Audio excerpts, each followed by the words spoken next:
Իշխանական падգամավորները նոր նախագիծ են շրջանառության մեջ դրել։ Զինծառայության մեկնելու սահմանային տարիքը, որ մինչև 27 էր, նախատեսում են 37 դարձնել։ Հիմնավորումն էլ այսպիսին է. Հայաստանի Հանրապետության զինված ուժերը համալրման կարիք ունի։ Զինծառայության տարիքի հասած քաղաքացիներից շատերն են խուսափում ծառայությունից։ Շատերն էլ հրաժարվում են քաղաքացիությունից, այլ երկրի քաղաքացի են դառնում, որ իրենց հայրենիքում չծառայեն։ 2-3 տարի առաջ հրապարակվեց, որ 5000-ից ավել անց կա 27 տարին լրացած քրեական հետապնդման ենթարկվող։ Իսկ 5000 անձել կար, ում 27-ը չէր լրացել եւ էլի քրեական հետապնդման տակ էին։ Ոչ ոք դեմ չէ, որ Հայաստանի զինված ուժերը նոր համալրումներ ունենա, բայց ռազմական ոլորտի մասնագետները, զինվորական գործից գլուխ հանողները առաջարկվող նախագծում բացեր են տեսնում։ Ով կարող է երաշխավորել, որ սա հակառակ էֆեկտը չի տալու։ Եվ այո, նպաստելու է, որ արական սեռի ներկայացուցիչները բռնեն արտագաղթի ճամփան ու սպասեն այնքան, մինչև կլրանա իրենց 37-ը, հետո կամ կվերադառնան Հայաստան կամ էլ ոչ։ Չէ՞ որ զինծառայությունից խուսափողները սպասում էին, թե երբ կլրանա իրենց 27-ը, որ հետ գան Հայաստան։ Չծառայելու համար 37 տարի էլ կսպասեն, պնդում են ռազմական ոլորտի փորձագետները։ Եթե 9-10 տարի կարողացել է առանց Հայաստան ներկա գալու ապրել, եթե մինչև 27 տարեկան համբերել է,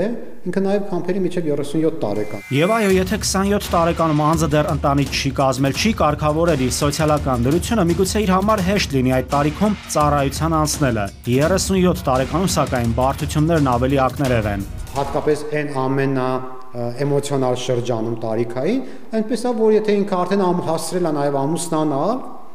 ինքը այլևս իր ընտանիք ունի, իր սեփական բիզնեսն այլևս ունի, կայացման խնդիր չունի, մինչև 37 տարեկան միանշանակ ինքը կարող է դա էլ մնա, իր հարցերը լուծի։ Այո, ուղղակիորեն սա խթանում է արտագաղթը։ Իրականում իրենց որոշումները հակառակ էֆեկտ են տալու։ Եվս մեկ կարևոր խնդիր, որ արձանագրում են մասնագետները, 37 տարեկանում ծառայելը ֆիզիկական տեսանկյունից ավելի բարդ է, քան 18-ից 20 կամ 25 տարեկանում։ Եթե 18-ից 20, 22, 24 տարեկանում կարող է ինքը արդյունավետ զինվորական ծառայող լինել, ապա դրանից բարձր տարիքում բնականաբար արդյունավետությունը կորում է։ Օրինակ 50 տարեկան մարդը, որ բնականաբար չի կարող 25 տարեկան կամ 30 տարեկան մարդուն վազի կամ այն նույն գործողությունները նույն անի, ինչ որ կաներ,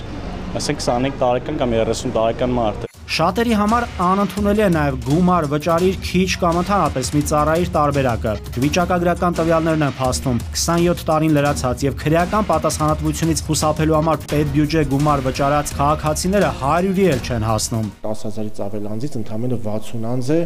փորձել գալ վճարում անել եւ իր խնդիրը կարգավորել։ Այսինքն այս իրավական կարգավորումը պրակտիկայում ցույց տվեց, որ արդյունավետ չի։ Ռազմական փորձագետը անտրամաբանական եւ անարդարացի է համարում այս օրենքը։ Հստակ է, չէ՞ որ 15-ից 20 միլիոն դրամ կվճարեն նրանք, ովքեր սոցիալապես ապահով հատվածն են ներկայացնում, փող ունեն, հարուստ են։ Ասել է, թե ծառայության են մեկնելու աղքատ միջին խավի ներկայացուցիչները։ Երբ որ գումար ես տալիս ու չես ծառայում, սա ինչ է։ Սա է սոցիալական անարդարություն։ Այսինքն ինչ է, մեր երկրի բանակը բանվորագյուղացիական է, ուղղակի հիմա բանվոր չկա, այսպես ասենք, հա,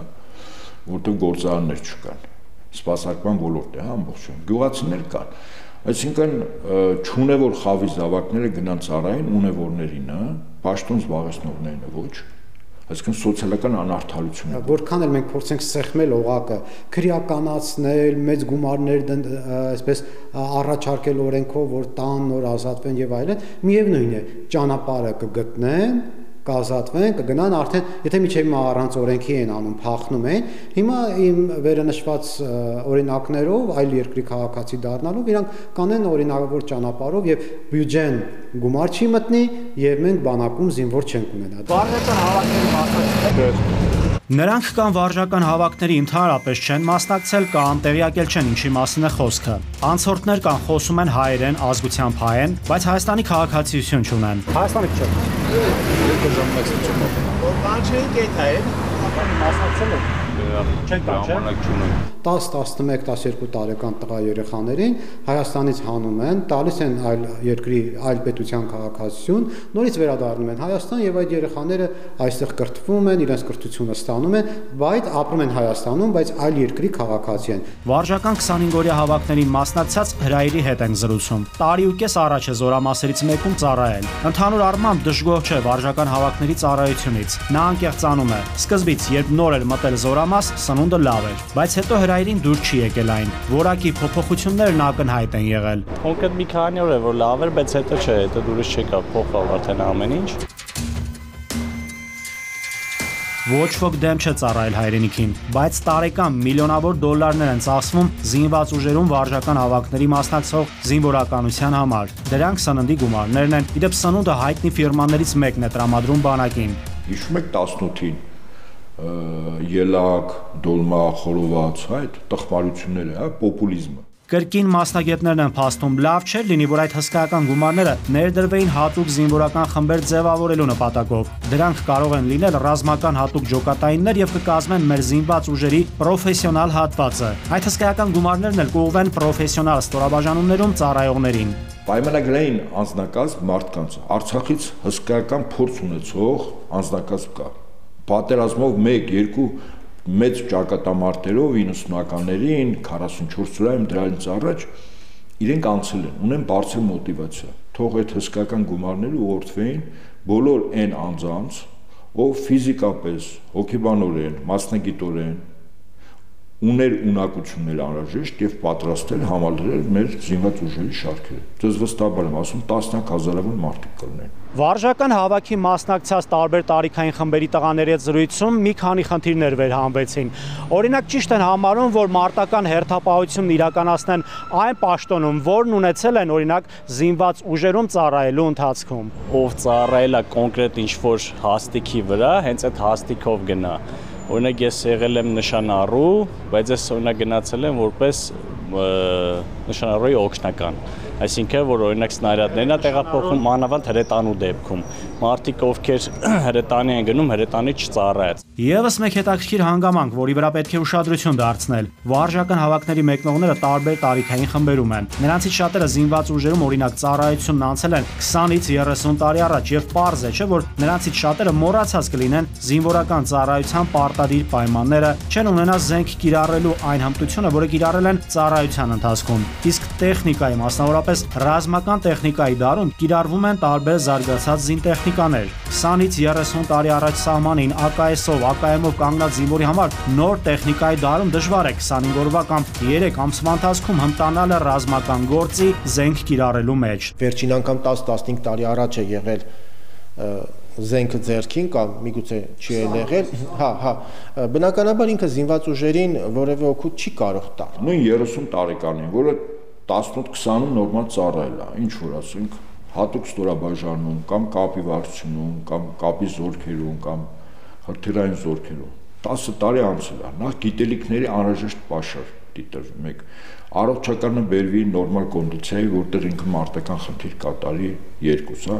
իր բարոյական վիճակը, որտեղ կարող է սկզբունքորեն այդ մարդուն պարտադրելով է, չէ, բերում, չի ուզում ծառայի, այսինքն պոտենցիալով եթե իր բարոյական վիճակը համապատասխան կառույցները զորակոչող չեն ստուգում, այդ նշանակում է պոտենցիալ առնող ռազմական գործողությունների բախման ժամանակ փախուստի խոճապի տրամադրությունները բավականին մեծ կարող են լինել։